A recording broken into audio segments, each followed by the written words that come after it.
السلام عليكم ورحمة الله تعالى وبركاته. تحياتي إخواني أخواتي أينما كنتم داخل وخارج أرض الوطن. كنتمنى هذا الفيديو يلقاكم في أحسن الأحوال وأحسن الظروف وانتم كتشاهدوا معنا هذا الفيديو. شكرا جزيلا للملتحقين بالقناة، شكرا جزيلا على التفاعل ديالكم، شكرا على التعاليق الزوينه. عواشركم مبروكه كي بقيتوا يوم امس مع ليله القدر. الله يدخلنا الله يدخلها عليكم بالصحيحه والسلامه وبزايد الرزق ان شاء الله. الله ينفعنا وينفعكم بالصلاة والقيام إخواني أخواتي، والصيام بطبيعة الحال. جزاكم الله خيرا. ما تنسوناش من اللايك والبارتاج، مشكورين على أوسع النطاق.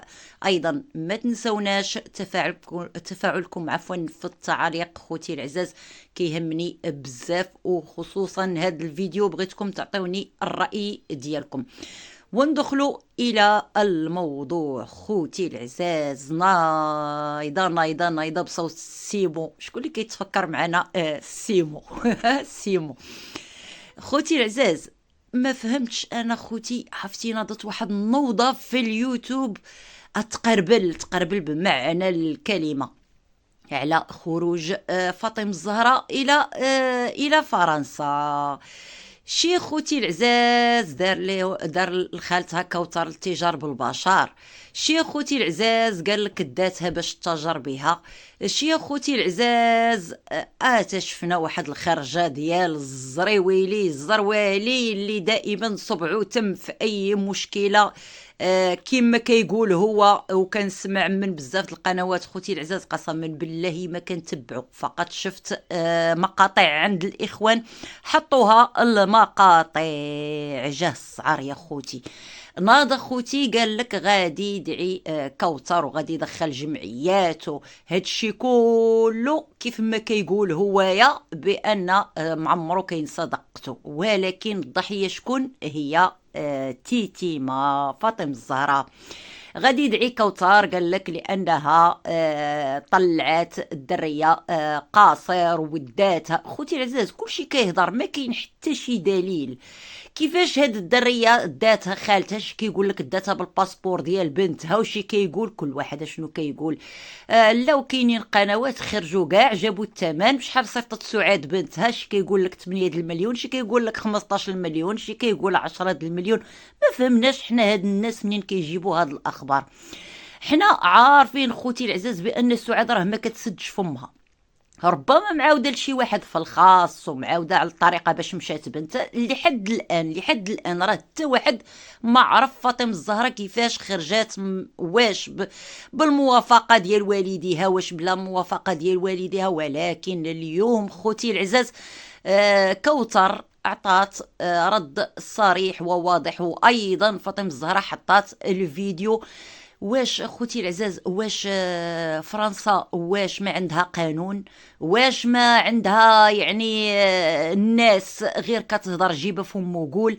راه اول حاجه غادي تكون دارتها كوثر، هي اول حاجه غادي تبلغ بعدا بان عندها قاصر وغادي توقف معاها. وايضا كان الرد ديالها اليوم يعني غير لقطه صغيره بانها دوزت الصباح كامل وهي كتجري على الوراق.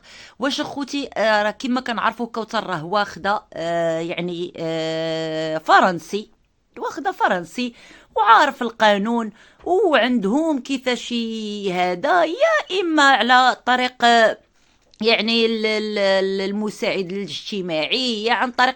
وخصوصا بان فاطمه الزهراء غادي عندها متابعه نفسيه من طرف الدوله.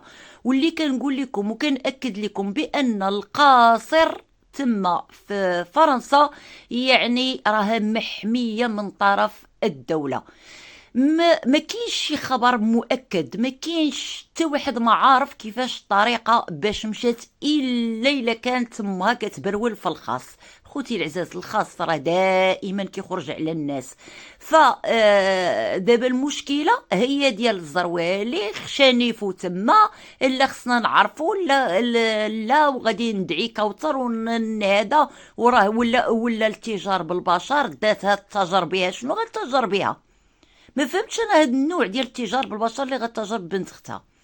فما فهمتش انا واش فاطمه الزهراء هي اول وحده مثلا هاجرت. حنا بطبيعه الحال حنا راه ضد الهجره السريه وضد بزاف ديال الحوايج، ولكن قدر الله ما شاء فعل، راه ماشي اول وحده وماشي اخر وحده خرجات.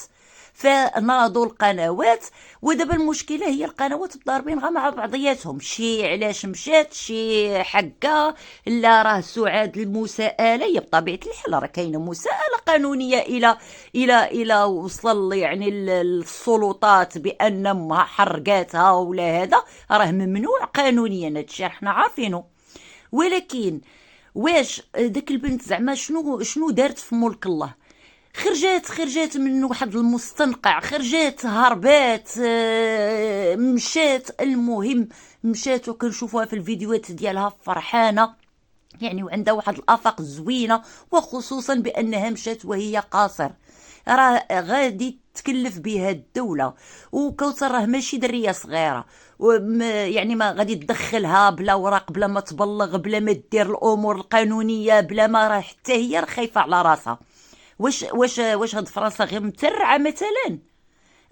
والله القسم الا عرفتي كنشوف القنوات كيغليو، شي هادي شي لا هذا، وشويه ولاو بغاو يدخلوا حتى زين المحارم، بغاو يرجعوا هذيك القصه. حنا عارفين خوتي العزاز بانها قصه كانت بوز، واخا كانوا خرجوا مثلا قنوات كيقول لك لا راه متاكدين بان راه البنت، الله يستر الله يستر خوتي، الله يسترنا ويستر وليداتكم وليدات المسلمين، بان راه بصح راها قضيه زنا المحارم راه هذه. فكان هذاك الشيء كله خوتي العزاز لا اساس له من الصحه، ولا احد فوق القانون. ما دام القانون برأ بوكريشه من هذه التهمه، فما كاينش شي واحد غادي يتزايد على القانون، وما كاينش شي واحد اللي غادي يعطي حكم من عنده، كل شيء تحت يد القضاء. فما فهمتش انايا هاد البنت، كل شيء الانظار عليها، شي معاها وشي ضدها، وشي عاد ناض بغى يقلب على كيفاش مشات، وعلى صافي البنت مشات شقات طريقها.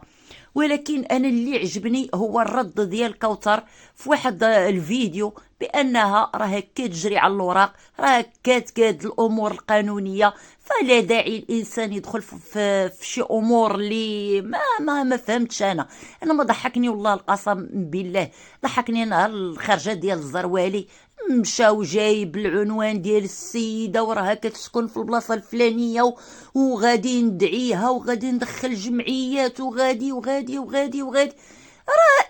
واش الدريه قانونيا تعتبر محميه من الدوله؟ راه كيما قلت لكم اخوتي العزاز في الفيديو السابق، لي مينور نون اكومبانيي، راه البنت تمشي غير للجمعيات ولا تمشي لي زاسيستونت سوسيال وتمشي اللي يدخلوا فيها، راه ما عندهاش ما يقيسها، راه ما عندش الدريه ما يقيسها. اللي نفرض حنا كاع هاد الدريه جات غادي مثلا كاع ولو السلطات جات حارقه، هما ما كيبقاوش يسولوا على كيفاش حارقه، كيشوفوا الحل كيفاش غينقضوا هذاك المينور، هذيك القاصر. راه واش يعني كنشوفوا والله العظيم شي ناس غير كيبداو يخرجوا هكا بالكلام، وخارج شي واحد تا هو كيفتي ويعطي، وحالته حاله وعروقاته كتساكف، لا حول ولا قوه الا بالله. والله الا خوتي العزاز، صراحه والله الا هذا هو اللي قال ليه طيح اكثر من نايض، واللي نايض جاي فاتيكي. هادشي كله روينه دارتها فاتح، حيت اول وحده غادي تحرق مثلا من المغرب، لا حول ولا قوة إلا بالله. كل شي شاف المعاناة ديال هاد البنت، كل شي شاف الأزمات النفسية اللي كانت كتعيش في البنت، شي كيهاجم مرت الأب، وشي مرت الأب راه تاهي براسها راه تهنات من المشاكل، شي كيقول لك لا راه هي اللي كتحفر عليها، لا هي اللي منوضه عليها الصداع. ما فهمتش انا والله العظيم ما فهمت هاد البشر شنو باغي. البنت مشات، الله يسهل عليها، الله يكمل عليها بالخير، غادي ان شاء الله دير مستقبل زوين. حيت دابا كتصور مع خالتها، لا حكا راها الاتجار بالباش. اللي عنده شي دليل يحطوه، اللي في جهدو شي حاجه يمشي يبلغ، اللي عنده شي دليل يمشي يبلغ. وهذه رساله للام ديالها صراحه. والله القسم الى الخاص الا راه كيخلق المشاكل اخوتي العزاز، والله الا الخاص في اي قناه، في اي صاحب قناه، راه المشاكل كتجي. راه كيقول لك العافيه منين كتخرج راها من فم الفران. راه ما كايناش شي عافيه شي دخان بلا نار. راه الانسان صافي خلا قال ليه اقضوا حاجتكم بالكتمان. راه ما جاتش، وكاين هاد الحديث. راه خلا مولاها انسان يدير شويه عقله. هاد البنت علاش غادي يخرجوا عليها مثلا، وحتى وصلات، وحتى علاش غادي يهاجموا كوثر؟ كوثر راه ما دارت غير الخير. كوثر راه غادي حتى كاع وصلت الامور للقانون ولا هادي، راه غادي يعطيوها لخالتها، هي اللي غادي تتكلف بها، وعايشه الحياه السيده وفرحانه مع خالتها، وعندها انسجام مع بنيه خالتها، وعايشه كتقاد في امورها، كتصيف امورها، والناس شاعله فيهم العافيه، ولا حول ولا قوه الا بالله.